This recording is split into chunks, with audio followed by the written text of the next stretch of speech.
to get Alberta carbon tax free. Tell us about this. Yes, and this pains me. Me but too. For some silly reason, we have got an Alberta industrial carbon tax. Like, yeah, I know. I'm Right. surprised. And we can't complain about Mark Carney's industrial upstream carbon tax if we have one of our own. Yep. That's how this works. So I need all of like the Rebel team and Sheila's team and all the tax fighters who are listening to send a firm, but I mean it, polite email to the Premier.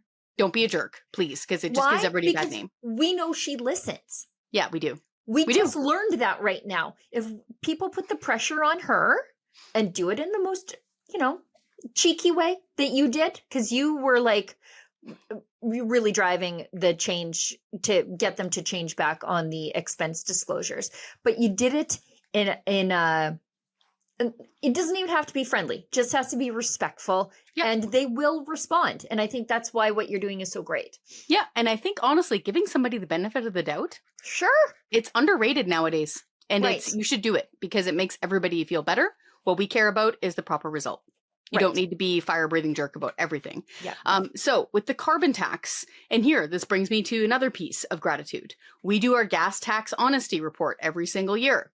This year, I'm writing up the news release to do my press conference in Calgary, which we just did last week. I'm writing up the news release, and for consistency's sake, I use last year's template so that everything is properly in order. Our gas taxes and our gas prices, ergo, are so much lower this summer. It is so much better, Sheila. It was about 20 cents cheaper per liter than it was last year. And that is because the carbon tax, the consumer national carbon tax, is gone. People were right when they said it's reduced to zero, but they actually did remove it. They went in and they removed it from the legislation. It's gone. Now, we know that Mark Carney's cooking up the industrial one and it's going to be bad and all that stuff. But for right now, folks, take the win because it was tax fighters. It was normal listeners right now. Think about this. Sorry. You stood up to the government and you said no carbon tax for so long and so loudly. You made the federal Liberals cave on this. Not just the federal Liberals. Mark Carney, Mr. Values, Mr. Carbon Scheme at the UN, Mr. Debanking and de-insuring oil and gas projects. Thank you. They made that guy buckle. He was the UN special envoy on this stuff when he wrote this book. You made him cry uncle. So yes, he is cooking up a big plan, which leads me to my next point. For now, folks, you're awesome. You got the win. That's why you're saving like $20 every time you're filling up your pickup truck. Yeah. That's why truckers right now, this blew my mind, Sheila. They're saving like $200. Oh, I believe not just I believe it, I know it. It's so good. So take the win, folks. We have to celebrate our wins when we get them because they're rare, few and far between. So right now, this is the situation.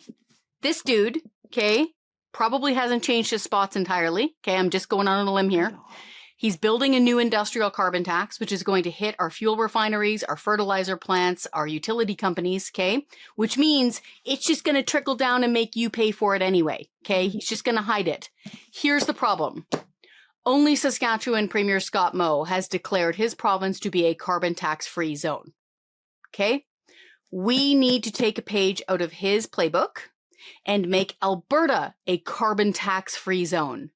The same way we are a rat-free zone. We made up a poster that was, reminiscent of the old rat posters. We've got to make Alberta a carbon tax-free zone. Alberta Premier Danielle Smith, she froze the Alberta industrial carbon tax. That's not good enough. She needs to excise it and throw it in the trash. It needs to be gone. And this is why. Because Alberta has got to be on strong war footing for when Ottawa rolls out its next big carbon tax in an industrial form. So that's my next call. Politely but firmly encourage the Premier to join Scott Moe and declare Alberta to be completely carbon tax-free. Now, my hunch, Sheila, and I haven't talked about this with her or anything like that. This is not an inside track thing.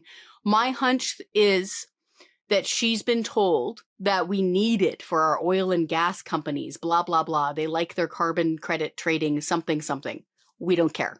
The Yeah, oil companies it's can not go my deal with it problem. themselves. Not our problem. If Not if taxpayers' problem. if I were to believe that, they wouldn't do business in places like, oh, I don't know, the United States, Algeria, Weird, I know. Iraq, Nigeria. I could Yeah. go on and on. Kazakhstan, Russia. So I don't. That's just a baloney excuse. It is baloney, and Yeah. don't buy it. So my hunch is they've been convinced by the oil companies that we need it. We do not. No. So everybody get out there and encourage Premier Smith to obliterate the Alberta industrial carbon tax. Gone, gone, gone. Nuke it from orbit. It's the only way to be sure. Great. Kris, tell people how they can get involved in the Canadian Taxpayers Federation, because you are a grassroots organization. You don't even take preferential tax status from the federal government. And it's a way of mobilizing people and sending a message to the powers that be. Thank you. And we are nonpartisan, which shows in Mhm. what are we just finished doing with Right. the Premier. We do things with joy. We do a little bit of prodding and poking. Okay. It's really important here. We need to hold politicians and government to account, because otherwise we're just going to continue paying taxes through the nose. So if they go to our website, taxpayer.com, start with the petitions list, find one that speaks to your heart. Okay. It could be getting rid of all industrial carbon taxes, could be defunding all of the media. Okay. Could be any of those things, anti-censorship, something like that. Mhm. Sign a petition Gun that grab. speaks. The gun grab. We're fighting the gun grab big time. Mhm. We even fight things like stopping PST on used items. Yeah, it's crazy. It is crazy. So here in Alberta, we're fine. But in places like British Columbia, Saskatchewan, and Manitoba, they pay PST on, It's like, crazy. it's gross. Everything from thrift shops, which is an attack on the working poor, by the way, all the way up to used vehicles. Like, it's Ugh. disgusting. How So- many times do they need their tax money on these things? Thank you. They want their pound of flesh over and over again. It's like an all-you-can-eat buffet. And we're on the menu. So go to taxpayer.com, sign the petition that speaks to you, and then you're in. You're part of the tax fighter army. The next time something pops up that you need to send an email on, or make a phone call, or come to a rally, or come to a pub night, do something that's a fellowship, we'll let you know. And that's how you get change. This is how we get together and we beat them at their own game and we get change. So thank you so much. Now, Kris, I know I've got to let you go because you have something important to do next. Tell everybody where they can find you for the rest of the summer. Oh, wonderful. That's really nice of you. So I'm actually filling in for Candace Malcolm over on the Candace Malcolm Show over on Juno. So, which is, of course, you know, an independent media organization from Rebel, but we always wind up at the same conferences. Yep. And if we go back to our origin story at Sun News Network, it all kind of bloomed from there. So on Mondays, and this week I'm filling in 3 times. Mondays I'm filling in for Candace, and we're bringing in all of your favorite cast of characters, lots of great guests. And in fact, on tomorrow, we're going to be talking about freedom and the ability to maybe walk through the woods, and especially freedom of expression, because there's a brand new kids book coming out teaching kids about freedom of expression. And on Wednesday, we're going to do inspired by you, our own gun show. And it's about guns. Yay! Tracy or Rod? It is going to be Tracy. And I'm actually chasing a police association to nice. see if they'll come on with us to talk about who the actual baddies are when it comes to guns. Spoiler alert, it's not the law-abiding gun owners. So trying to get them on record. I just think it's comical because you're chasing your own guests. And at CBC, they have 15 people to do that per one host. Yeah, I just DM them. Me too. Amazing. That's how I got you. Thanks. Kris, thanks so much for coming on the show. I know I've got to let you go, but I could talk to you all day. I appreciate your time and just your advocacy on behalf of the taxpayer. We're really lucky to have somebody like you fighting for us. Likewise. Thanks, Sheila.